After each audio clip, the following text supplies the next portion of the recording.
கொல்கத்தாவில் பயிற்சி பெண் மருத்துவர் கொலைக்கு நீதி கேட்டு திருவள்ளூரில் மருத்துவக் கல்லூரி மாணவர்கள் கையில் பதாகைகளை ஏந்தி ஆர்ப்பாட்டம் மேற்கொண்டனர்.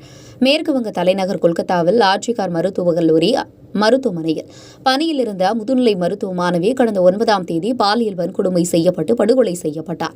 இது தொடர்பாக காவல்துறையோடு இணைந்து பணியாற்றும் தன்னார்வலர் சஞ்சய் ராய் கைது செய்யப்பட்டு சிபிஐ விசாரணை மேற்கொண்டு வருகின்றனர். மருத்துவர்களுக்கு பாதுகாப்பு உறுதி செய்யக்கோரி இந்த படுகொலையை கண்டித்தும் நாடு முழுவதும் மருத்துவர்கள் காலவரையற்ற போராட்டத்தில் ஈடுபட்டு வருகின்றனர். அந்த வகையில் திருவள்ளூர் அரசு மருத்துவக் கல்லூரி மருத்துவமனை அருகே இந்திய மருத்துவ சங்கம் மருத்துவ மாணவர்கள் கூட்டமைப்பு சார்பில் படுகொலைக்கு நீதி வேண்டி ஆர்ப்பாட்டம் நடைபெற்றது. இந்த ஆர்ப்பாட்டத்தில் அரசு மருத்துவக் கல்லூரி மாணவர்கள் மற்றும் இந்திரா மருத்துவக் கல்லூரி மாணவர்கள் என 100க்கும் மேற்பட்ட மாணவர்கள் கலந்து கொண்டு கையில் பதாகைகளை ஏந்தி படுகொலை செய்யப்பட்ட பெண் மருத்துவருக்கு நீதி வேண்டி மருத்துவர்களுக்கு பாதுகாப்பு உறுதி செய்யுமிட்டு கோஷமிட்டனர்.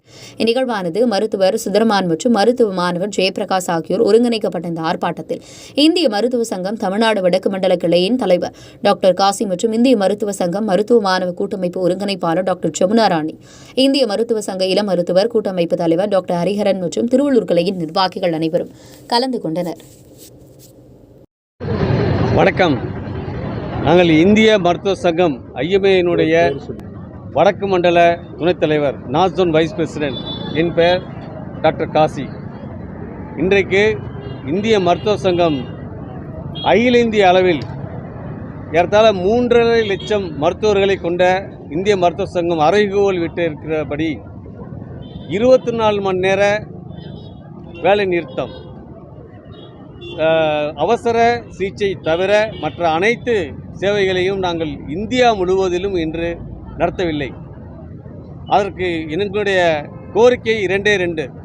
ஒன்று, படுகொலை செய்யப்பட்ட மருத்துவ மேற்படிப்பு மாணவி மரணத்திற்கு நீதி வேண்டும். 2வது, அகில இந்திய அளவில் மருத்துவ பணியாளர்கள், மருத்துவமனைகள் பாதுகாப்பு சட்டம் வேண்டும். இந்த 2 தான் எங்களுடைய கோரிக்கைகள். ஒரு மருத்துவமனையிலேயே பாதுகாப்பு இல்லை என்று சொன்னால், மருத்துவர்களுக்கு, மருத்துவ மாணவிகளுக்கு, பெண் மருத்துவர்களுக்கு பாதுகாப்பு இல்லை என்று சொன்னால் நாங்கள் எப்படி மருத்துவ சேவை செய்ய முடியும்? இந்த மருத்துவராவது தன்னுடைய உயிருக்கு பயந்து கொண்டு மற்ற உயிர்களை எப்படி காப்பாற்ற முடியும்? இந்த கேள்விகளை இந்த தேசம் இன்றைக்கு கேட்டுக்கொண்டிருக்கிறது. நாடு முழுவதும் உள்ள நல்லெண்ணம் கொண்ட அனைத்து மக்களும் இந்த கேள்வியை எழுப்பியிருக்கிறார்கள். எனவே இந்த சூழ்நிலையில் மத்திய அரசு உடனடியாக மருத்துவர்கள் பாதுகாப்பு சட்டத்தை உடனடியாக அகில இந்திய பாதுகாப்பு சட்டத்தை கொண்டு வர வேண்டும் என்பது எங்களுடைய கோரிக்கை. அரசுகளை கேட்பதெல்லாம் மருத்துவர்களுக்கு பாதுகாப்பு வேண்டும், மருத்துவ பாதுகாப்பு சட்டம் வேண்டும்.